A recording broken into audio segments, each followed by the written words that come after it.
All right, here we go. Day number 4. All right, I hope the review is going well.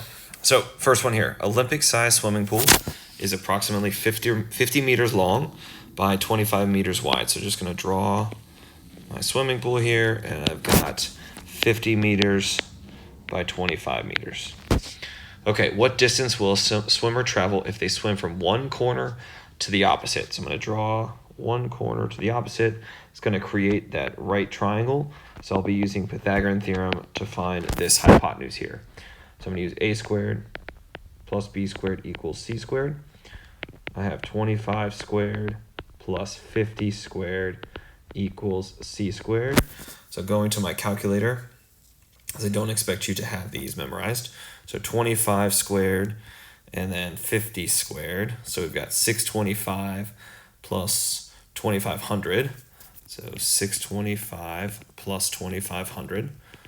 Right, that's going to be c squared. So putting those together, let's see, that's going to be 3125.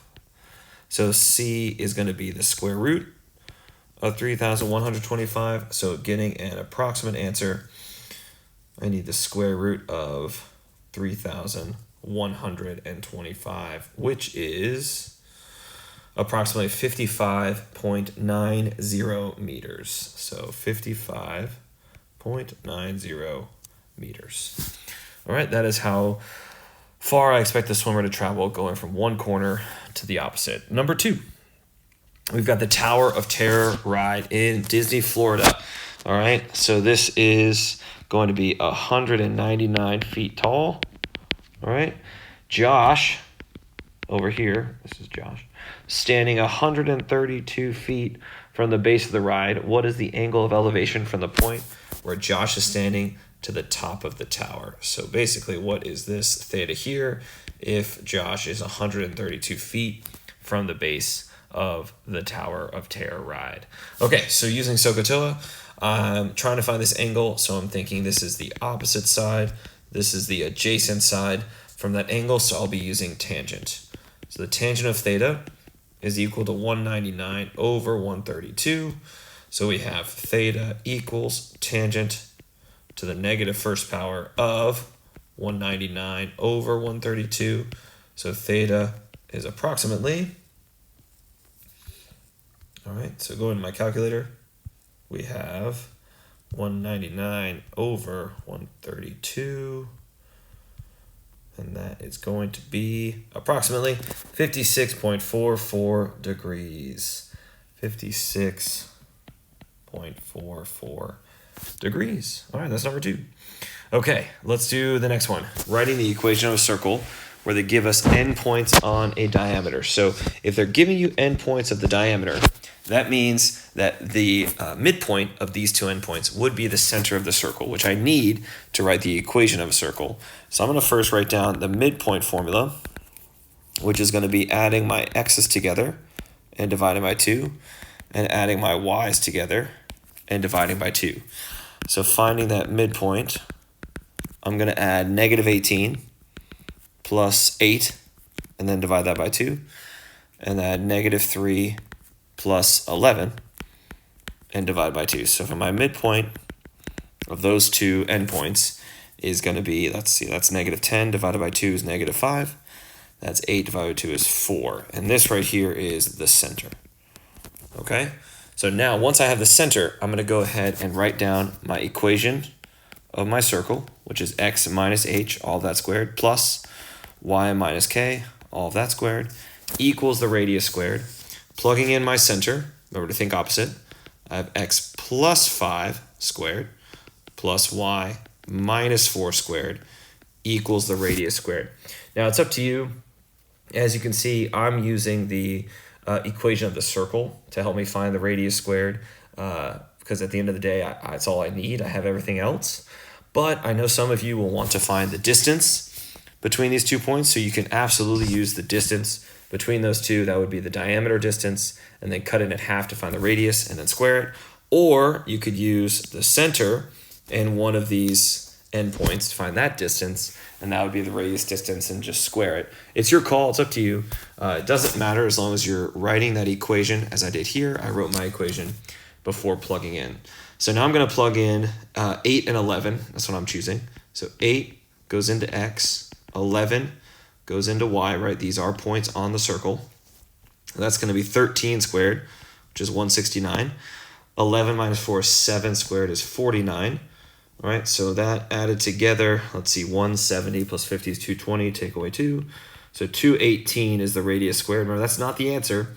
I need to rewrite this step, but plug back in my radius squared, which is 218. So this is the equation of the circle. All right, that's it for number 3. Let's go to number 4. So we're finding the area for the shaded region here.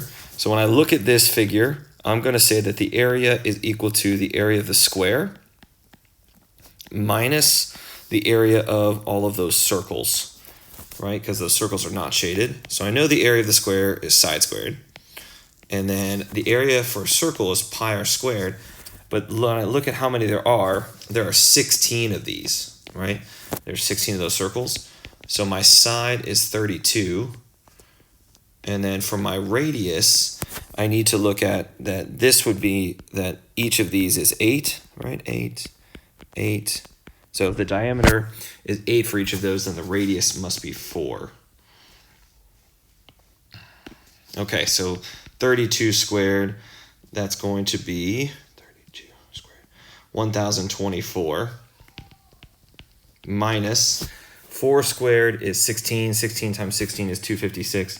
So minus 256 pi. So this would be the exact answer. I know the units aren't in there yet. But getting an approximate answer, I'm going to do 1024 minus, what did I say, 156 pi? Is that what I said? I think that's what I said. Nope, not 156, 256. There we go. Which is approximately 219.75. So 219.75, and that's going to be square centimeters. Okay, that's it for number 4. Let's move on to our last one, number 5. All right, finding the volume of this figure. All right, this is a cone. The volume for a cone is 1/3 pi r squared h. All right, so when I look at this, the thing I don't know, because I do know the radius is 3, I don't know the height. So I will need to use the Pythagorean theorem to find that height. So I'm going to plug in 3 squared plus b squared, or you could write h squared, equals 5 squared. So that's 9 plus my height squared equals 25. So b squared, if I move the 9 over, that's 16. So my height is going to be 4 units, 4 meters. So plugging in now, I have 1/3 times pi times the radius of 3 squared times the height of 4. So that's going to be, let's see, 3 squared is 9. 9 times 1/3 is 3. So 3 times 4 is 12. So 12 pi. Let's see, cubic meters. If this was a non-calculator question, if it is a calculator question, I'm going to just multiply 12 times pi to get an approximate, which is 37.70.